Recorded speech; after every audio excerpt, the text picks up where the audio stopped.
ನಮಸ್ಕಾರ. ನೋಡಿ, ಇವತ್ತು ಕರಳೆ ಉಪ್ಸಾರು ಮಾಡ್ತಿದ್ದೀವಿ. ಕರಳೆ ಉಪ್ಸಾರು ಯಾವ ಥರ ಮಾಡೋದು ಅಂತ ತೋರಿಸ್ತೀನಿ. ಕರಳೆ ಆಲ್ರೆಡಿ 7 ಸಲ ತೊಳ್ಕೊಂಡು ರೆಡಿ ಇದೆ. ಅದನ್ನ ಬಿಸಿನೀರಿಗೆ ಹಾಕೋಣ. ಬಿಸಿನೀರಿಗೆ ಸ್ವಲ್ಪ ಬೇಳೆ ಹಾಕ್ಕೊಂಡಿದ್ದೀವಿ. ಬೇಳೆ ಜೊತೆನೇ ಕರಳೆ ಹಾಕುವ. ಬೇಳೆ ಸ್ವಲ್ಪ ಬೆಂದೋಗ್ಬೋದು, ಬೇಯಲಿ. ಕರಳೆ ಚೆನ್ನಾಗಿ ಬೇಯಬೇಕು, ಮೇನ್ ಇಂಪಾರ್ಟೆಂಟ್ ಅದು. ನೋಡಿ, ಎಲ್ಲ ಕರಳೆನೂ ಹಾಕೋತಿದ್ದೀವಿ.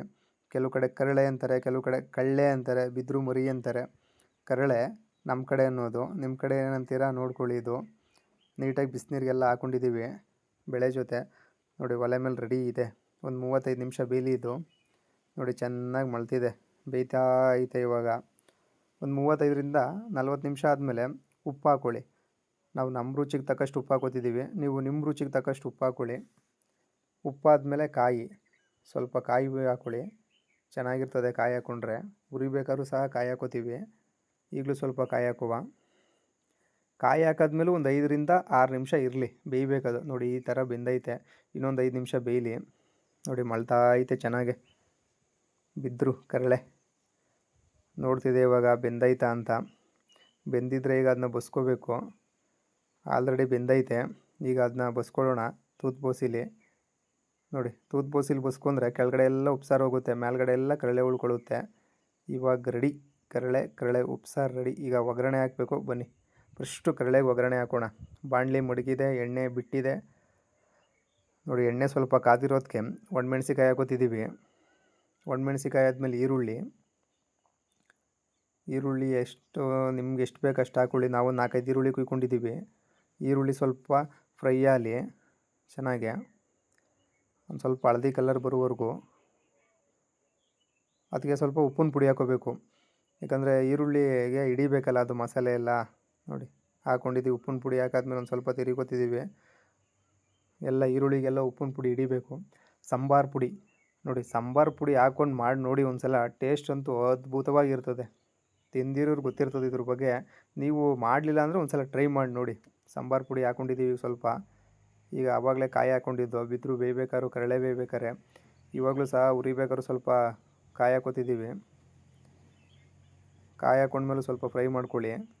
ಎಲ್ಲ ಮಿಕ್ಸ್ ಆಗಲಿ ಚೆನ್ನಾಗಿ ಮಿಕ್ಸ್ ಆಯ್ತಿದೆ.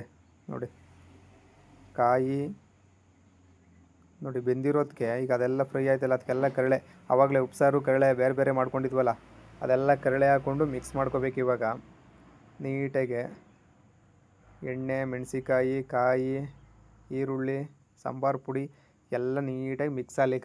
ಕರಳೆ ರೆಡಿ. ಒಂದು 10 ನಿಮಿಷ ಬೆಂದರೆ ರೆಡಿ. ನೀಟಾಗಿ ಮಿಕ್ಸ್ ಹೆಂಗಿರುತ್ತೆ ಅಂದರೆ ಕರುಮ್ ಅಂತ ಸೂಪರಾಗಿರ್ತದೆ. ನೋಡಿ, ಎಲ್ಲ ಮಿಕ್ಸ್ ಆಯ್ತಿದೆ. ಮಸಾಲೆ ಎಲ್ಲ ಹಿಡಿಬೇಕು ಕರಳೆಗೂ. ನೋಡಿ, ಇವಾಗ ತಪ್ಪಲೆ ಮಡಗಿದೆ. ತಪ್ಪಲೆ ಏನಕ್ಕಪ್ಪ ಅಂದರೆ ಉಪ್ಸಾರು ಒಗ್ಗರಣೆಗೆ. ನೋಡಿ, ಬೆಣ್ಣೆ ಹಾಕೋತಿದ್ದೀವಿ. ಇದು ನಮ್ಮ ಮನೇಲೇ ಇರೋ ಬೆಣ್ಣೆ. ಕೆಲವು ಜನ ಬೆಣ್ಣೆ ಇಲ್ಲ ಅಂದರೆ ಎಣ್ಣೆ ಹಾಕೋಬೋದು, ಏನು ತೊಂದರೆ ಆಗೋಲ್ಲ. ಬೆಣ್ಣೆ ಹಾಕೊಂಡ್ರಂತೂ ಸೂಪರಾಗಿರ್ತದೆ. ಒಂದು ಸಲ ಬಿದ್ದರೂ ಕರಳೆ ಮಾಡ್ಬೇಕಾದ್ರೆ ಟ್ರೈ ಮಾಡಿ ನೋಡಿ. ಬೆಣ್ಣೆ ಹಾಕ್ಕೊಂಡಿದ್ದೀವಿ. ಈಗ ಸ್ವಲ್ಪ ನೀರು ಬಿಡಲಿ, ಅದು ಬಿಟ್ಟಿದೆ. ಬೆಳ್ಳುಳ್ಳಿ ಹಾಕೋತಿದ್ದೀವಿ ಇವಾಗ. ಬೆಳ್ಳುಳ್ಳಿ ಸ್ಮೆಲ್ ಹೋಗೋವರೆಗೂ ಸ್ವಲ್ಪ ಫ್ರೈ ಮಾಡೋಣ.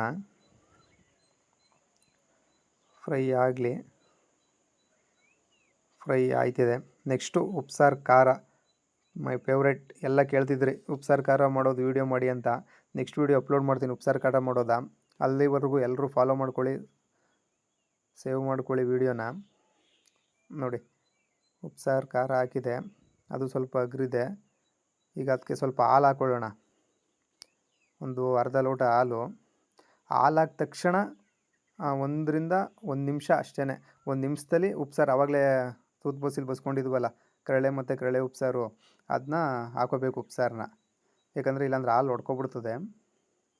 ನೋಡಿ, ಹಾಲೇ ಬಸ್ಕೊಂಡಿದ್ವಲ್ಲ ಉಪ್ಸಾರು. ಈಗ ಒಗ್ಗರಣೆ ಆಯಿತು, ಉಪ್ಸಾರು ರೆಡಿ. ಈ ಕಡೆ ಕರಳೆ ರೆಡಿ. ಎರಡನ್ನೂ ತಟ್ಟೆಗೆ ಹಾಕ್ಕೊಂಡು ನೋಡಿ, ಹಂಗೆ ಉಪ್ಸಾರು ಕರಳೆ ರೆಡಿ. ಇವಾಗ ಎರಡೂ ರೆಡಿ ಇದೆ. ರಾಗಿ ಮುದ್ದೆ, ಕರಳೆ ಉಪ್ಸಾರು ಖಾರ. ನೋಡಿ, ತಿಂತಿದ್ರೆ ಅದು ಅಪರೂಪದ ಬದುಕು. ವರ್ಷಕ್ಕೆ ಒಮ್ಮೆ ಅಥವಾ 2 ಸರಿನಾರ ತಿನ್ನಬೇಕು ಇವೆಲ್ಲ ಬದುಕ.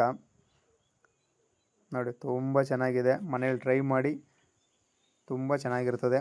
ಎಲ್ಲರೂ ಫಾಲೋ ಮಾಡ್ಕೊಳ್ಳಿ, ಸೇವ್ ಮಾಡ್ಕೊಳ್ಳಿ. Thank you.